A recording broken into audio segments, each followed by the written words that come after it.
2 രാജാക്കന്മാർ അധ്യായം 19. യേശയ്യായുടെ ഉപദേശം തേടുന്നു. വിവരമറിഞ്ഞ് ഹെസക്കിയ രാജാവ് വസ്ത്രം കീറി ചാക്കുടുത്ത് കർത്താവിൻ്റെ ആലയത്തിൽ പ്രവേശിച്ചു. അവൻ കൊട്ടാര വിചാരിപ്പുകാരൻ എലിയാക്കിമിനെയും കാര്യസ്ഥൻ ഷെബ്നായെയും പുരോഹിത ശ്രേഷ്ഠന്മാരെയും ചാക്കുടുപ്പിച്ച് ആമോസിൻ്റെ പുത്രൻ യേശയ്യ പ്രവാചകൻ്റെ അടുത്തേക്ക് അയച്ചു.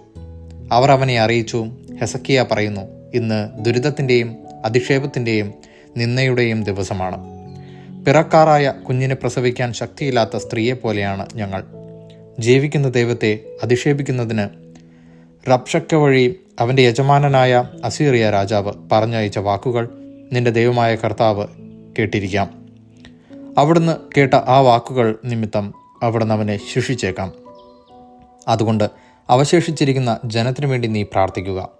ഹെസക്കിയ രാജാവിൻ്റെ സേവകന്മാർ യേശയ്യായുടെ അടുത്തു വന്നു.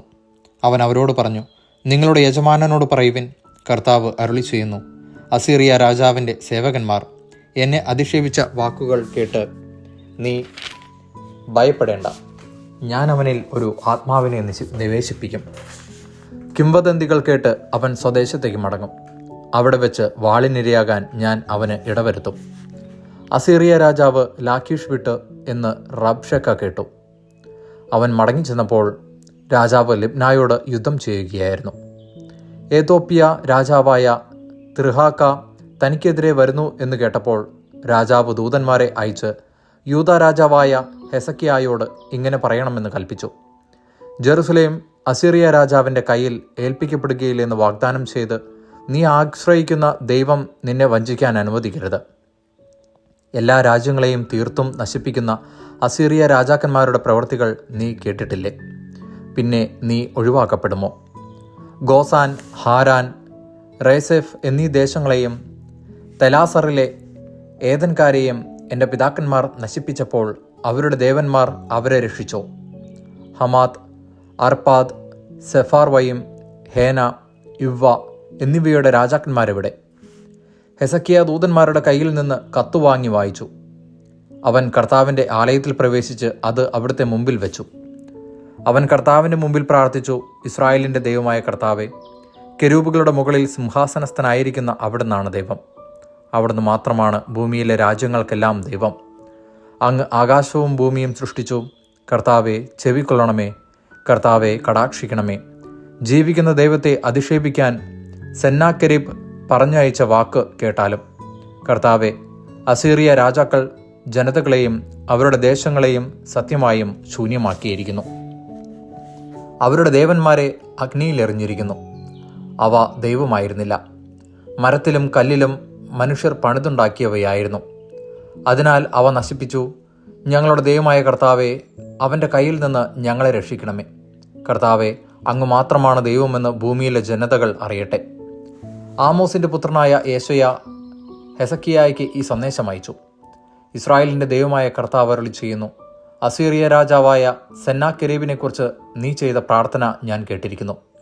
അവനെക്കുറിച്ച് കർത്താവ് ഇങ്ങനെ അരുളി ചെയ്യുന്നു, കന്യകയായ സിയോൻ പുത്രി നിന്നെ നിന്ദിക്കുന്നു, അവൾ നിന്നെ പുച്ഛിക്കുന്നു. ജെറുസലേം പുത്രി നിന്റെ പിന്നിൽ തലയാട്ടുന്നു. നീ ആരെയാണ് പരിഹസിക്കുകയും നിന്ദിക്കുകയും ചെയ്തത്? ആർക്കെതിരെയാണ് ശബ്ദമുയർത്തുകയും ധിക്കാരപൂർവ്വം ദൃഷ്ടികൾ ഉയർത്തുകയും ചെയ്തത്? ഇസ്രായേലിൻ്റെ പരിശുദ്ധനെതിരെ. നിന്റെ ദൂതന്മാർ വഴി നീ കർത്താവിനെ പരിഹസിച്ചു. എൻ്റെ അസംഖ്യം രഥങ്ങൾ കൊണ്ട് ഞാൻ പർവ്വത ശൃംഗങ്ങളിലും ലെബനോൻ്റെ ഉൾപ്രദേശങ്ങളിലും എത്തിയെന്നും ഉയർന്ന ദേവദാരുക്കളും ശ്രേഷ്ഠമായ സരളമരങ്ങളും വീഴ്ത്തിയെന്നും അതിൻ്റെ വിദൂരസ്ഥമായ കോണുകളിലും നിബിഡമായ വനാന്തരങ്ങളിലും പ്രവേശിച്ചു എന്നും നീ പറഞ്ഞു. ഞാൻ കിണറുകൾ കുഴിച്ചു, വിദേശജലം പാനം ചെയ്തു. ഈജിപ്തിലെ അരുവികളെയെല്ലാം ഉള്ളം കാലുകൊണ്ട് ഞാൻ ഉണക്കിക്കളഞ്ഞു എന്നും നീ പറഞ്ഞു. ഞാനിത് പണ്ടേ നിശ്ചയിച്ചതാണ്, നീ അത് കേട്ടിട്ടില്ലേ? പണ്ട് നിശ്ചയിച്ചവ ഇന്ന് ഞാൻ പ്രാവർത്തികമാക്കുന്നു. സുരക്ഷിത നഗരങ്ങളെ നീ നാശകൂമ്പാരമാക്കുമെന്നും അവയിലെ നിവാസികളുടെ ശക്തി അറ്റുപോകുകയും അവർ പരിഭ്രാന്തരായി വയലിലെ ചെടികൾക്കും ഇളം പുല്ലുകൾക്കും വളരുന്നതിനു മുമ്പേ കരിഞ്ഞു പോകുന്ന പുരപ്പുറത്തെ തൃണങ്ങൾക്കും തുല്യരാകുമെന്നും ഞാൻ പണ്ടേ നിശ്ചയിച്ചത് ഇന്ന് പ്രാവർത്തികമാക്കുന്നു. നിന്റെ ഇരിപ്പും നടപ്പും എൻ്റെ നേർക്കുള്ള നിന്റെ കോപാവേശവും ഞാൻ അറിയുന്നു. നീ എൻ്റെ നേരെ ക്രൂതനായി. നിന്റെ ധിക്കാരം എൻ്റെ കാതുകളിൽ എത്തിയിരിക്കുന്നു. അതിനാൽ നിന്റെ മൂക്കിൽ കൊളുത്തും നിന്റെ വായിൽ കടിഞ്ഞാണുമിട്ട് വന്ന വഴിയെ നിന്നെ ഞാൻ തിരിച്ചയക്കും. ഇതാണ് നിനക്കുള്ള അടയാളം. താനെ മുളയ്ക്കുന്നവയിൽ നിന്ന് ഈ വർഷം നീ ഭക്ഷിക്കും. 2-ാം വർഷവും അങ്ങനെ തന്നെ. 3-ാം വർഷം നീ വിതയ്ക്കുകയും കൊയ്യുകയും മുന്തിരിത്തോട്ടങ്ങൾ നട്ടുപിടിപ്പിക്കുകയും അവയുടെ ഫലം ഭക്ഷിക്കുകയും ചെയ്യും. യൂദാ ഭവനത്തിൽ അവശേഷിക്കുന്നവർ ആഴത്തിൽ വേരോടിക്കുകയും ഫലം കായ്ക്കുകയും ചെയ്യുന്ന വൃക്ഷം പോലെ വളരും. എന്തെന്നാൽ ജെറുസലേമിൽ നിന്ന് ഒരു അവശിഷ്ട ഭാഗവും സിയോൻ മലയിൽ നിന്ന് അതിജീവിക്കുന്നവരുടെ ഒരു ഗണവും പുറപ്പെടും. കർത്താവിൻ്റെ തീഷ്ണത ഇത് നിർവഹിക്കും. അസീറിയ രാജാവിനെക്കുറിച്ച് കർത്താവ് അരുളി ചെയ്യുന്നു: അവൻ ഈ നഗരത്തിൽ പ്രവേശിക്കുകയോ ഇവിടെ അസ്ത്രം എയ്യുകയോ പരിച ധരിച്ച് ഇവിടെ വരികയോ നഗരത്തിനെതിരെ ഉപരോധം നിർമ്മിക്കുകയോ ചെയ്യുകയില്ല. അവൻ നഗരത്തിൽ പ്രവേശിക്കാതെ വന്ന വഴിയെ മടങ്ങുമെന്ന് കർത്താവ് അരുളി ചെയ്യുന്നു. എനിക്കും എൻ്റെ ദാസനായ ദാവീദിനും വേണ്ടി ഞാൻ ഈ നഗരത്തെ പ്രതിരോധിച്ച് രക്ഷിക്കും. അന്ന് രാത്രി കർത്താവിൻ്റെ ദൂതൻ അസീറിയ പാളയത്തിൽ കടന്ന് 1,85,000 പേരെ വധിച്ചു. പ്രഭാതത്തിൽ ആളുകൾ ഉണർന്നപ്പോൾ ഇവർ ജഡമായി മാറിയിരിക്കുന്നത് കണ്ടു. പിന്നെ അസീറിയ രാജാവായ സെന്നാകെരേബ് അവിടെ നിന്ന് നിനവേയിലേക്ക് പോയി അവിടെ താമസിച്ചു. അവൻ തൻ്റെ ദേവനായ നിസ്രോക്കിൻ്റെ ആലയത്തിൽ ആരാധന നടത്തുമ്പോൾ പുത്രന്മാരായ അദ്രാമലേക്കും ഷരേസറും കൂടി അവനെ വാൾ കൊണ്ട് വെട്ടിക്കൊന്നതിന് ശേഷം അറാറാത്ത് ദേശത്തേക്ക് ഓടി രക്ഷപ്പെട്ടു. പകരം പുത്രൻ എസാർഹദ്ദോൻ ഭരണമേറ്റു. ദൈവവചനമാണ് നാം കേട്ടത്.